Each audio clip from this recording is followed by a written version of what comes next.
bagaimana tidak naik? Ya kan, sama saja kan tarif ojol kan juga naik. Iya. Berarti kan bertambah lagi biaya. Seperti itu kira-kira Baik. deh. Ya. Baik, kita terima penelpon berikut ini. Halo, selamat Boleh. pagi. Selamat pagi Mbak Melani, Baik, dengan Bapak siapa Pak di mana? dengan Abdullah Sewang di Makassar. Silakan Pak Abdullah dengan Pak Dr. Anas Iswanto. Ya Pak Dr. Anas, yaitu pasar murah itu hanya sebagai pandangan mata saja, hanya pemikiran saja. Tetapi yang menikmati bukan orang miskin yang menikmati, orang yang mampu yang menikmati itu. Malah ada sedikit pedagang-pedagang yang menikmati. Iya. Karena kenapa? Pada saat pasar murah turun, uangnya orang miskin tidak ada. Dia mau beli apa? Dia mau belanja apa kalau tidak ada uangnya? Jadi ini pasar murah ini sudah terbiasa dengan pasar murah, tetapi pengalaman yang menikmati orang-orang yang berada di, bukan orang miskin yang menikmati.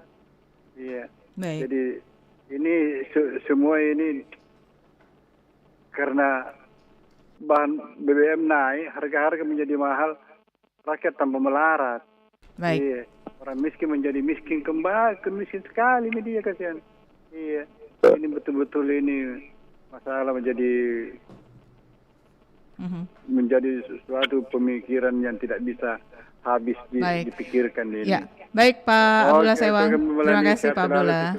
Assalamualaikum. Waalaikumsalam warahmatullahi wabarakatuh. Jadi kembali lagi pasar murah hanya pandangan mata saja ya, tidak dinikmati oleh masyarakat miskin. Jadi begini, kalau kita dengar penjelasan pemerintah kenapa BBM naik, itu karena subsidi yang diberikan ke BBM itu kan terlalu besar. Kemudian subsidi ini tidak dinikmati oleh masyarakat rendah. Kan yang namanya subsidi kan harus dinikmati oleh masyarakat rendah. Oke, secara teori kita bisa benarkan itu. Nah, tapi sekarang subsidi yang masuk selama ini yang sekitar 200 triliun ya kalau tidak salah, itu kemana sekarang? Nah, kalau itu clear bahwa benar-benar subsidi yang ke BBM itu ditarik, kemudian subsidi itu diberikan kepada masyarakat yang miskin, kemudian clear, kemudian datanya jelas, orang tidak gaduh.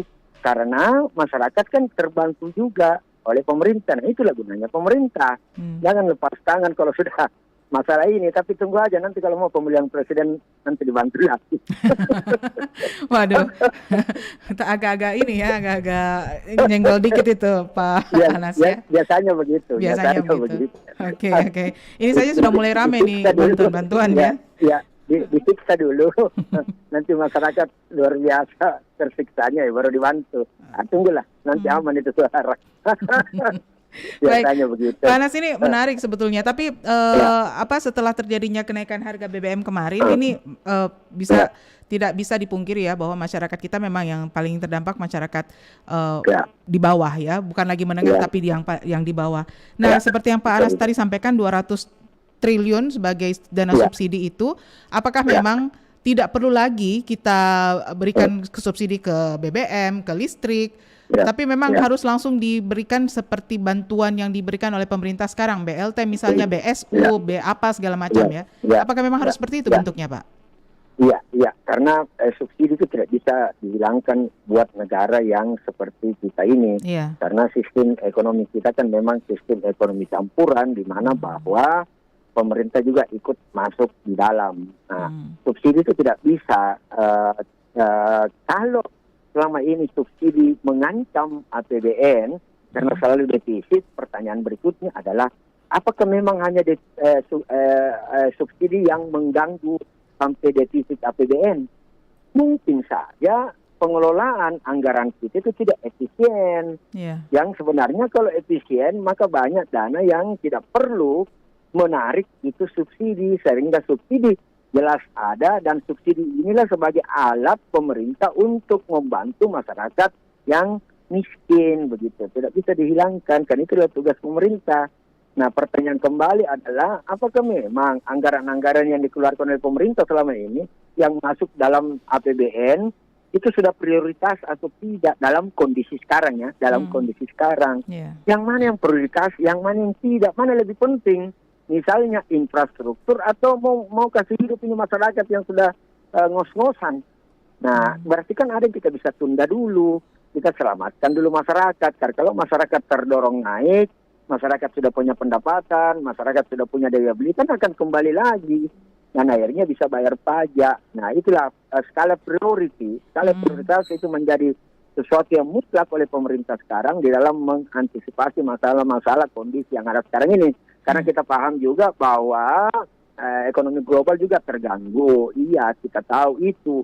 Tetapi kan kita harus juga berbuat, tidak bisa hanya sekedar memangkas, mengurangi, kan tidak begitu. Karena kembali lagi bahwa kesejahteraan yang kita harapkan ini adalah kesejahteraan bagi seluruh rakyat Indonesia, bukan pada satu kelompok. Ya. Oke. Jadi memang pada kenyataan seperti itu ya yang berlaku di negara kita. Menarik tadi yang disampaikan oleh Pak Anas bahwa ada pengelolaan yang tidak efisien. Nah, untuk membuktikan pengelolaan APBN yang tidak efisien itu rasa-rasanya agak-agak sulit ini Pak ya, karena salah satu contoh ya, BBM dinaikkan tapi gaji pegawai BUMN kabarnya juga dinaikkan. Jadi agak miris mendengarnya ini masyarakat di bawah ini. Iya, karena satu produk paling gampang memang itu untuk mencari untung adalah menaikkan harga. Nah, paling gampang itu. Apalagi buat perusahaan yang monopoli, nggak ada saingan. Kita kan nggak bisa beli yang lain. Enak aja kan begitu, tidak ada pilihan. Nah, pertanyaan kita sama tadi. Apakah ini Pertamina sudah efisien di dalam pengelolaan perusahaannya? Kita nggak pernah tahu. Padahal karena begini, Pertamina itu adalah BUMN. Dia tidak boleh hanya sekedar profit oriented. Karena di situ itulah badan usaha milik negara. Makanya Anda dikasih kebijakan monopoli, nggak ada saingan. Tapi kan tidak berarti tidak ada saingan seenaknya menaikkan harga, kan tidak begitu dong. Kembali lagi ke pengelolaan perusahaan ini, apakah kalian sudah efisien atau tidak? Ah, itu dia. Tapi paling gampang memang menaikkan harga karena tidak ada pilihan kan, kita mau beli apa? Kalian beli produk-produk Pertamina. Ah, itu enaknya dia. Oke. Tapi membuat bahwa si BUMN ini bisa memenuhi amanat penderitaan rakyat itu gimana caranya nih, Pak? Karena kan biar bagaimana seperti yang Pak Anas sebutkan tadi ya, bahwa BUMN itu tidak sepenuhnya profit oriented, harusnya ada amanat rakyat di situ. Betul. Nah, membuat mereka bisa memenuhi tugas itu, caranya?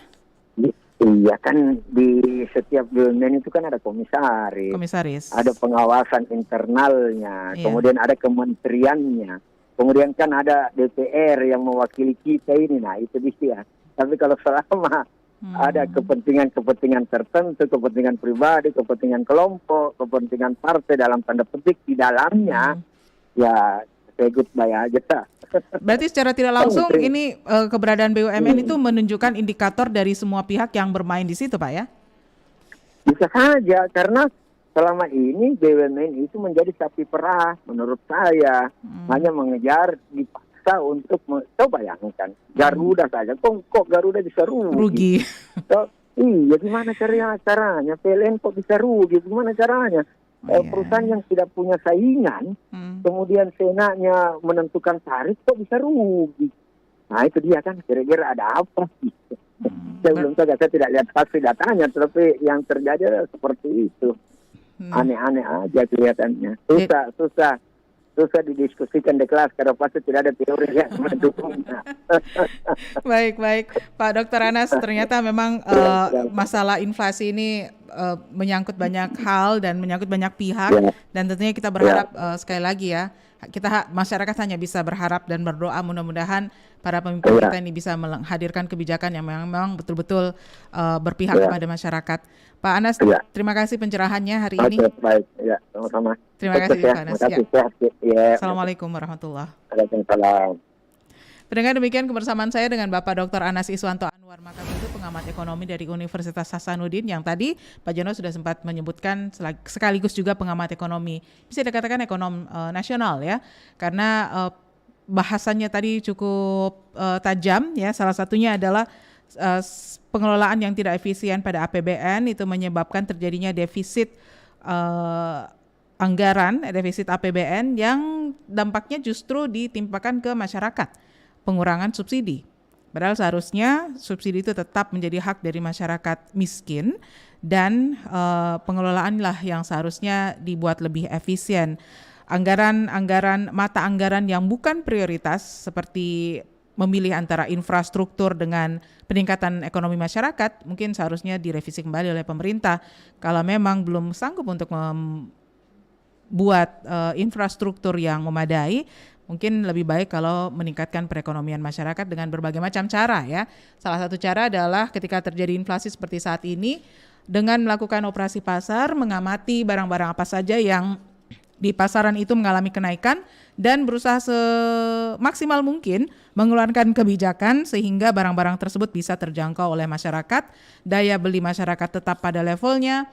Dan tentunya ini akan memberikan dampak yang sangat signifikan bagi perekonomian kita di tanah air, khususnya di Kota Makassar. Saya Melanie Ahmad, mewakili kerabat kerja yang bertugas, mengucapkan terima kasih kebersamaan Anda. Kita akan hadirkan topik yang berbeda pada hari Selasa besok. Sampai jumpa. Lintas Makassar Pagi.